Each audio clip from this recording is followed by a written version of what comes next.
Assalamualaikum warahmatullahi wabarakatuh. Saya Sarul Ramadan dari Fakultas FTKI jurusan Sistem Informasi. Saya di sini ingin menjawab pertanyaan UTS mata kuliah Rekayasa Perangkat Lunak Sistem Informasi R03. Itu ada nomor satu itu adalah jelaskan tahapan di dalam SDLC. Tahapan 1 itu ada tahapan analis sistem. Pada tahap ini, sistem akan dianalis terlebih dahulu bagaimana akan dijalankan nantinya hasilnya. Analis merupakan kelebihan dan kekurangan sistem, fungsi sistem hingga perubahan yang dapat diterapkan.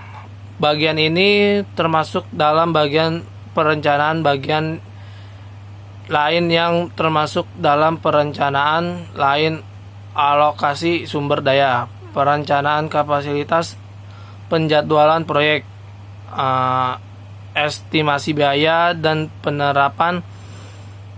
Dengan demikian hasil dari tahap perencanaan ialah rencana proyek, jadwal, estimasi biaya dan ketentuan.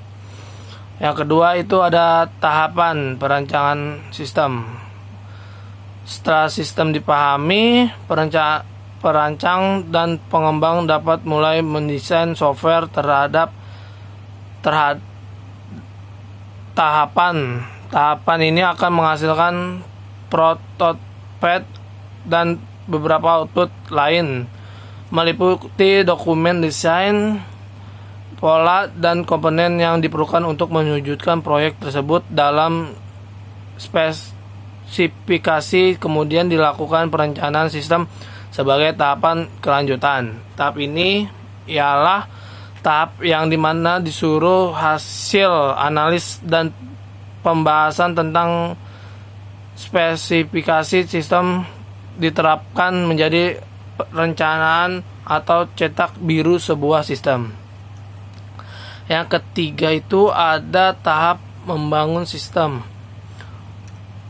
Pengembangan sistem ini ialah tahap di mana perancangan melalui dikerjakan, dibuat atau diimplementasikan menjadi sistem yang utuh dan digunakan. Tahap ini melakukan untuk cukup lama karena akan munculnya kendala-kendala baru yang mungkin dapat menghambat jalannya pengembangan sistem. Pada tahap ini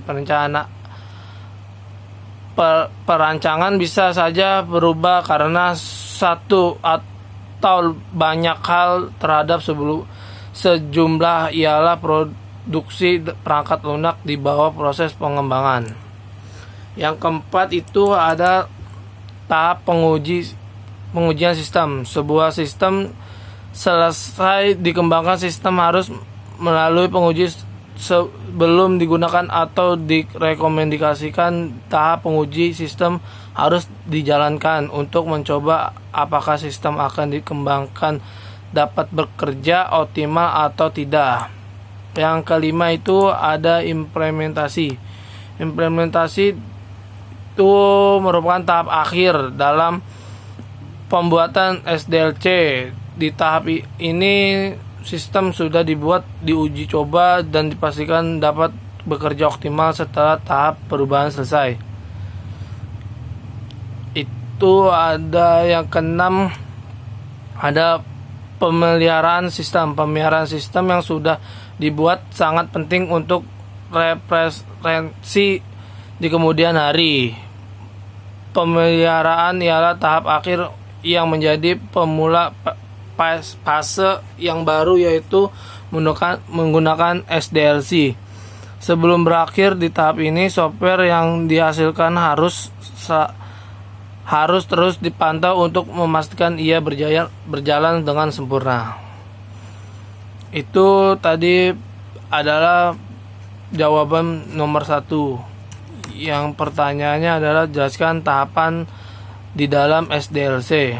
Yang kedua Itu soalnya ada buatlah tabel tentang perubahan dari model sistem prototipe waterfall, spiral, dan RAD. Keterangan dalam hal pengguna pada metode Tropet. Metode ini digunakan apabila klien tidak bisa diberikan informasi yang maksimal mengenai kebutuhan yang diinginkan. Waterfall model ini digunakan untuk proyek-proyek kecil, proyek dengan persyaratan yang jelas. Spiral model ini digunakan untuk proyek-proyek besar dan kompleks yang memerlukan analis risiko secara terus-menerus. Ada RAD atau RAD, menyediakan pengembangan yang jauh lebih cepat dan mendapatkan hasil dengan kualitas yang keterangannya dalam hal tahapan. Ada pada metode PROTEP 1 pengumpulan kebutuhan, 2 membangun prototyping, 3 ada evaluasi prototyping, 4 mengkodekan sistem, 5 ada menguji sistem, 6 evaluasi sistem, 7 menggunakan sistem. Kalau di waterfall ada 1 requirement analysis, 2 system design, 3 ada implementation, 4 ada integration and share testing, 5 operation and maintenance. Keterangan dalam kelebihan pada metode prototype melibatkan user dalam analis dan desain, punya kemampuan menangkap requirement secara konkret daripada secara abstrak untuk digunakan secara standalone, digunakan untuk memperluas SDLC. Terus kalau spiral lebih cocok untuk mengembangkan sistem perangkat lunak skala besar, dapat disesuaikan agar perangkat lunak bisa dipakai selama hidup perangkat, pengembangan dan dipakai dapat lebih mudah. Ada lagi inian RAD lebih efektif dari pengembangan model waterfall dalam menghasilkan sistem yang memenuhi kebutuhan langsung dari pelanggan.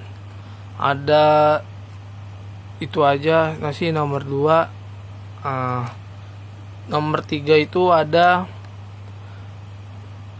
suruh soal.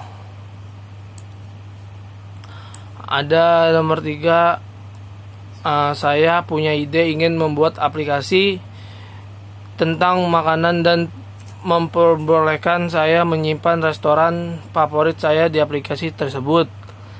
Ya, saya ingin membuat kumpulan restoran yang saya sesuaikan dalam bentuk personal gue fitur yang mungkin ada di aplikasi berikut. Itu ada daftar restoran favorit saya berada di home aplikasi. Saya bisa buat halaman penyimpanan dan restoran seperti sebuah foto restoran. Terus yang ketiga ada saya bisa menyimpan lokasi restoran dan dapat membagikan melalui media sosial. Saya dapat melihat lokasi restoran dalam bentuk map.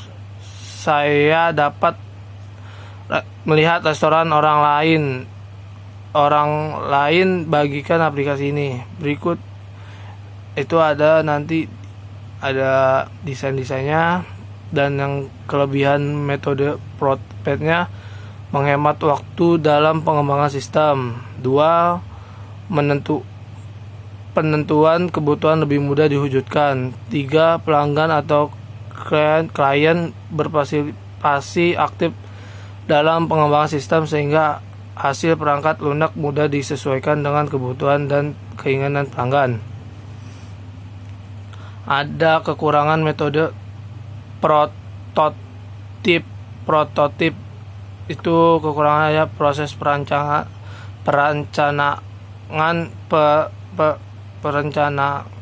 dan analis tersebut terlalu singkat.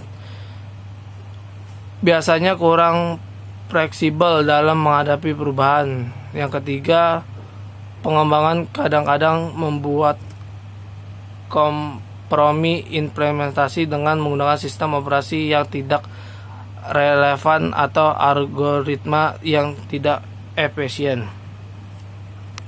Segitu aja dari saya yang saya bisa jawab dari soal UTS dari nomor 1 sampai 3. Bila ada kata-kata salah mohon dimaafkan. Billahi taufik wa hidayah. Wassalamualaikum warahmatullahi wabarakatuh.